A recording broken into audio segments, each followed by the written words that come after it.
തിരുത്തി ശിവന്റെ കങ്കുവ.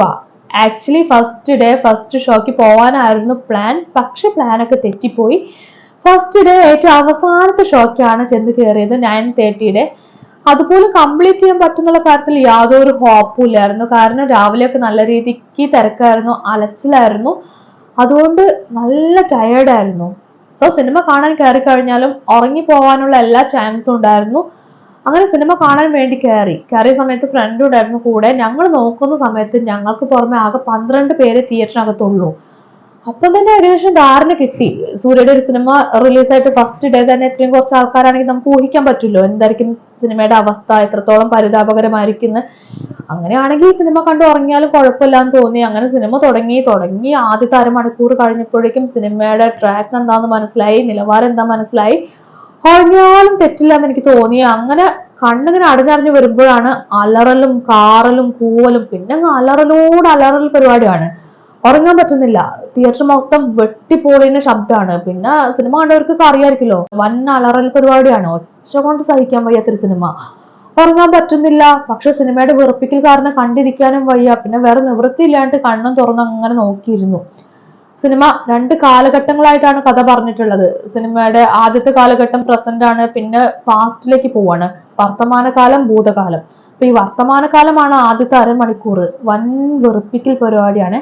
സൂര്യയുടെ ആ ഒരു ഫസ്റ്റ് ഇൻട്രോ ഒക്കെ അല്ലേ ഭീകര വെറുപ്പിക്കല്. സൂര്യല്ല, യോഗി ബാബുവിന്റെയാണ് ആദ്യം പറയേണ്ടത്.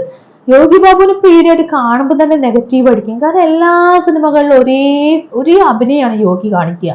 യോഗിയുടെ ആ ആദ്യത്തെ വെറുപ്പിക്കൽ പരിപാടി കഴിഞ്ഞു പിന്നെ സൂര്യയിലേക്ക് വരികയാണ്. സൂര്യയുടെ ഒരു മാസ് ഇൻട്രോ ഒക്കെയാണ് ഉദ്ദേശിക്കുന്നത്. ഫുൾ കോമഡി ആയിട്ട് തോന്നുന്നത്. ഫൈറ്റ് ഒക്കെ കാണുമ്പോൾ കോമഡി സംഭവമാണ്. അത് കഴിഞ്ഞ് കുറച്ച് കഴിയുമ്പോഴേക്കും നമ്മുടെ നായികയായിട്ടുള്ള ദിശ പടാനി വരികയാണ്. ഞാൻ ഇപ്പൊ അടുത്ത കാലത്തെങ്ങും ഇത്രയും വൃത്തികെട്ടൊരു ഇൻട്രോ ഒരു നായികയ്ക്കും കണ്ടിട്ടില്ല.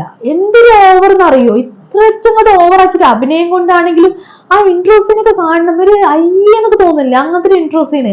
എന്നിട്ട് കുറെ എന്തൊക്കെയോ ക്യൂട്ട്നെസ് വാരി വിതറാൻ വേണ്ടിയിട്ട് എന്തൊക്കെയോ ഇവരുടെ പ്രേമം കാണിക്കാൻ വേണ്ടി എന്തൊക്കെയോ കാണിക്കുകയാണ്.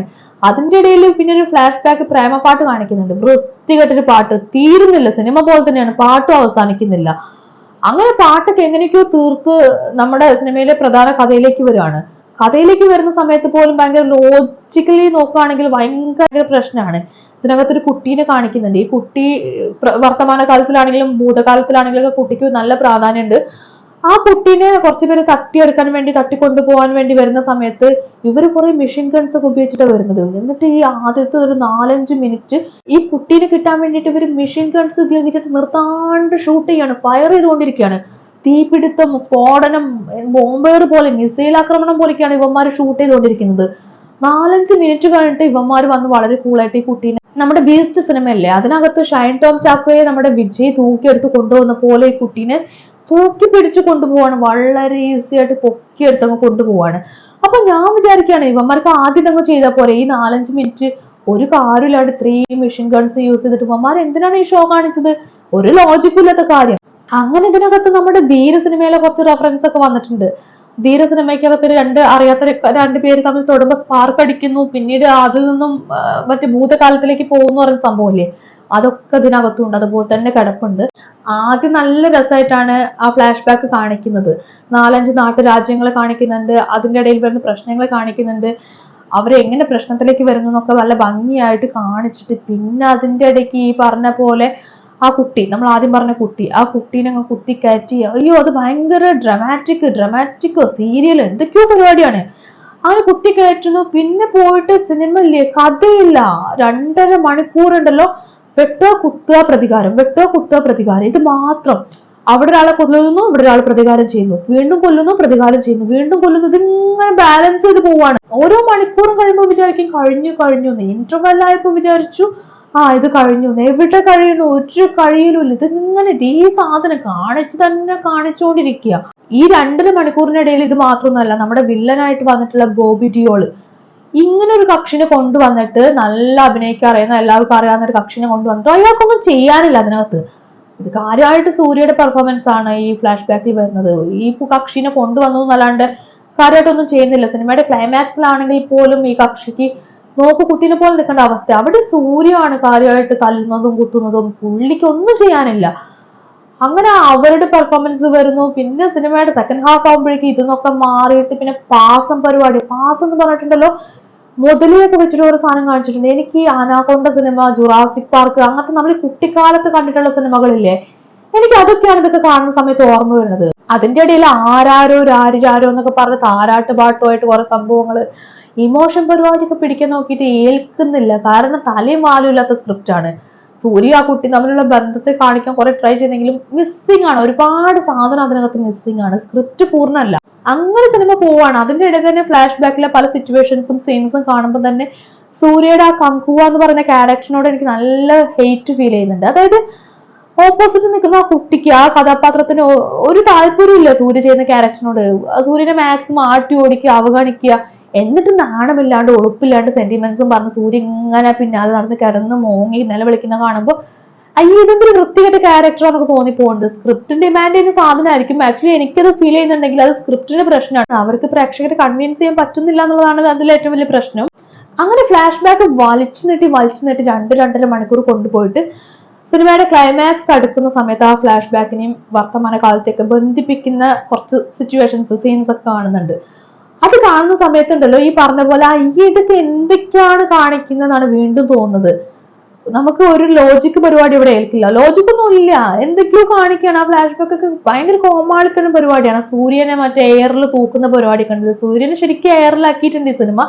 എയറിൽ തൂക്കി നിർത്തുന്ന ഒരു പരിപാടി കണ്ട് അതൊക്കെ കണ്ടാൽ നമുക്ക് ചിരി വരും. നമ്മൾ ഇരുന്ന് ചിരിച്ചു പോകും.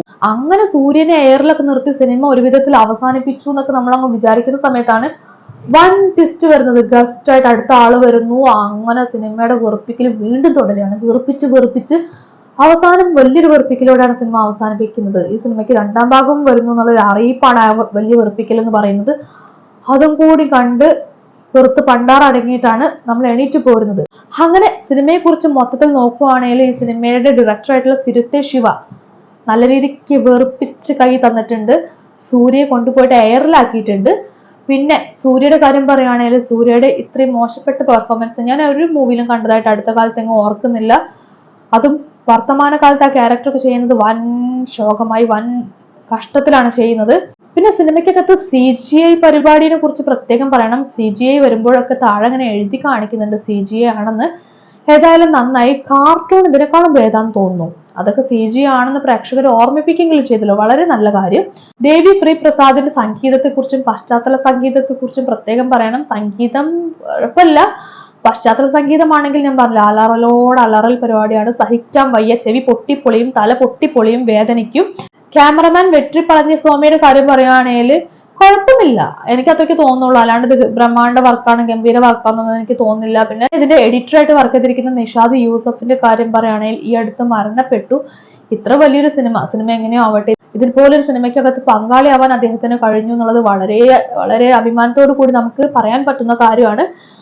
അദ്ദേഹത്തിന് ആ സിനിമ കാണാനുള്ള, കംപ്ലീറ്റ് ചെയ്ത് തിയേറ്ററിനകത്ത് കാണാനുള്ള യോഗം ഉണ്ടായില്ല. അപ്പം അതിച്ചിരി വിഷമമുള്ള കാര്യമാണ്. അങ്ങനെ സിനിമ മൊത്തത്തിൽ നോക്കുകയാണെങ്കിൽ ഒരുവിധം എല്ലാം നന്നായി വെറുപ്പിച്ച് കയ്യിൽ തന്നിട്ടുണ്ട്.